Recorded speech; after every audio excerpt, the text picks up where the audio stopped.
नमस्कार, मैं हूं अशोक सिंघल और आज हम बात करेंगे पश्चिम बंगाल की मुख्यमंत्री ममता बनर्जी की। ममता बनर्जी के बारे में आपने बहुत से किस्से कहानियां सुने भी होंगे और पढ़े भी होंगे, लेकिन मैं आज आपको ऐसी बातें बताऊंगा जो आपने ना तो पहले पढ़ी होंगी और ना ही सुनी होंगी।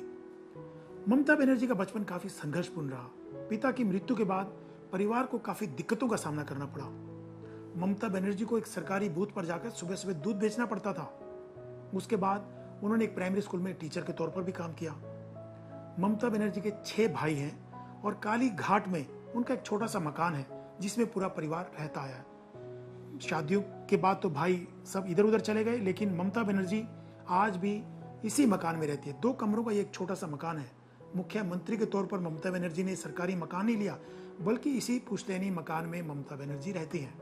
ममता बनर्जी सरकारी गाड़ी का भी इस्तेमाल नहीं करती है, या तो पार्टी द्वारा दी गई कार का इस्तेमाल करती है या निजी कार का इस्तेमाल करती है। ममता बनर्जी को वीआईपी कल्चर कभी पसंद नहीं रहा। वो सिंपल लाइफ जीना चाहती हैं, इसीलिए उन देखा होगा कि एक सूती साड़ी, हवाई चप्पल और एक थैला हमेशा से, चाहे वो मंत्री थी या नहीं थी, हमेशा से वही रहा।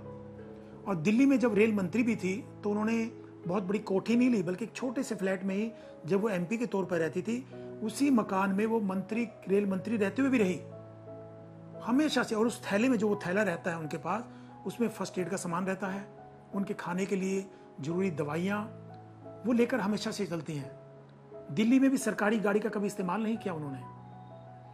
ममता बनर्जी को किचन में जाना भी बहुत पसंद है। कभी कभार वो खाना भी बनाती हैं जब भी समय होता है उनके पास। मछली खाने की शौकीन है। इसके अलावा वो बंगाली खाना, दाल चावल खाने की शौकीन है। और ममता बनर्जी को गाने और इंस्ट्रूमेंट बजाने का भी शौक है। हालांकि ममता बनर्जी ने सिंथेसाइजर और हारमोनियम कभी सीखा नहीं, लेकिन प्रोफेशनल तरीके से वो बजाती हैं।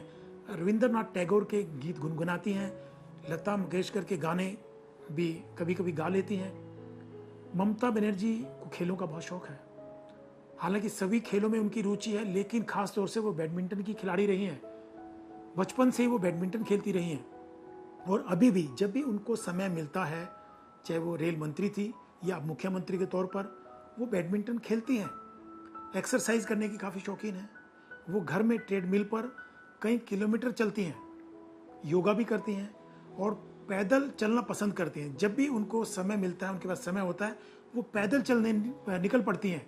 कई कई किलोमीटर पैदल निकल पड़ती हैं। चुनाव के दौरान भी वो सड़कों पर पैदल चल करके कैंपेन करती हैं। इसके अलावा फिल्मों की बहुत ज़्यादा शौकीन तो नहीं है, लेकिन बंगाली फिल्मों के सुपरस्टार उत्तम कुमार और सुचित्रा सेन को काफ़ी पसंद करती हैं। बंगाली सीरियल्स वो देखती हैं।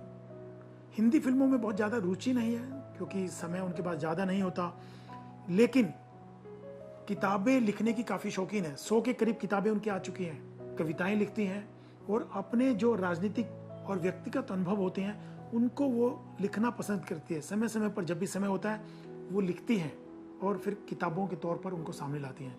इसके अलावा ममता बनर्जी पूजा पाठ करती हैं।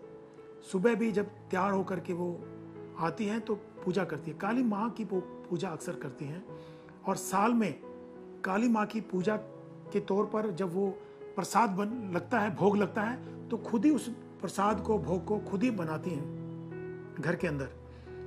और दूसरा, बच्चों के साथ समय बिताना उनको काफ़ी पसंद है। बच्चों के साथ समय बिताती है, उनको कहानियां सुनाती है ममता बनर्जी। बच्चे उनको काफ़ी पसंद हैं। और इसके अलावा ममता बनर्जी के अगर राजनीतिक जीवन की बात की जाए तो ममता बनर्जी ने काफ़ी संघर्ष किया। उनका परिवार शुरू से ही कांग्रेसी परिवार रहा। वो पिता के साथ कांग्रेस की रैलियों में, मंचों पर जाया करती, तभी से उनको राजनीति में रुचि हुई। ममता बनर्जी कॉलेज में भी काफ़ी एक्टिव थी राजनीतिक तौर से, स्टूडेंट लाइफ में। उसके बाद उन्होंने वामपंथियों के खिलाफ काफ़ी संघर्ष किया। वो यूथ कांग्रेस की महासचिव भी रही नेशनल लेवल पर। और उन्होंने 1984 में पहला लोकसभा का चुनाव लड़ा, वो भी वामपंथियों के बड़े नेता शोभना चटर्जी के खिलाफ, उनको हराया। उसके बाद वो कांग्रेस में एक्टिव रही काफ़ी। और लेकिन उसके बाद अगला चुनाव 1989 का चुनाव वो हार गई थी लोकसभा का, लेकिन उसके बाद लगातार वो चुनाव जीतती रही और राजनीतिक तौर से काफ़ी अग्रेसिव रही वामपंथियों के खिलाफ। 1990 में वामपंथियों के खिलाफ उन्होंने बहुत बड़ा आंदोलन किया कांग्रेस के साथ मिलकर के, और उस आंदोलन में उनके ऊपर एक हमला हुआ था जिसमें काफ़ी लाठियां उनको लगी थी। 1 महीना तक हॉस्पिटल में इलाज हुआ था ममता बनर्जी का। जिंदगी मौत से जूझती रही उस वक्त। यहाँ तक बातें हुई थी कि बहुत बचना मुश्किल होगा ममता बनर्जी का, लेकिन तमाम संघर्षों से लड़ते हुए वो बाहर आई। उसके बाद ममता बनर्जी 1991 में नरसिम्हा राव सरकार में मंत्री बनी, लेकिन कुछ मुद्दों के चलते उन्होंने इस्तीफा दे दिया था। उसके बाद ममता बनर्जी सेंटर में 2 बार रेल मंत्री भी बनी, एक बार अटल बिहारी वाजपेयी सरकार में जब वो एनडीए का हिस्सा बनी थी, फिर उसके बाद एनडीए से बाहर आई तो मनमोहन सिंह सरकार में रेल मंत्री बनी। लेकिन वो 1997 में कांग्रेस से बाहर होकर के उन्होंने तृणमूल कांग्रेस की स्थापना की और फिर वामपंथियों के खिलाफ लगातार संघर्ष करती रही।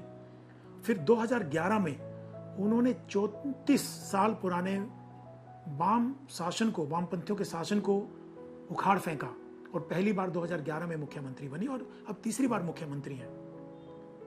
इस प्रकार ममता बनर्जी का जीवन काफी संघर्ष पूर्ण रहा, चाहे वो बचपन में रहा हो, उसके बाद राजनीति में रहा हो। आज के लिए बस इतना ही। अगली बार फिर मैं आपके बीच आऊंगा नई किस्से कहानियां लेकर के। धन्यवाद।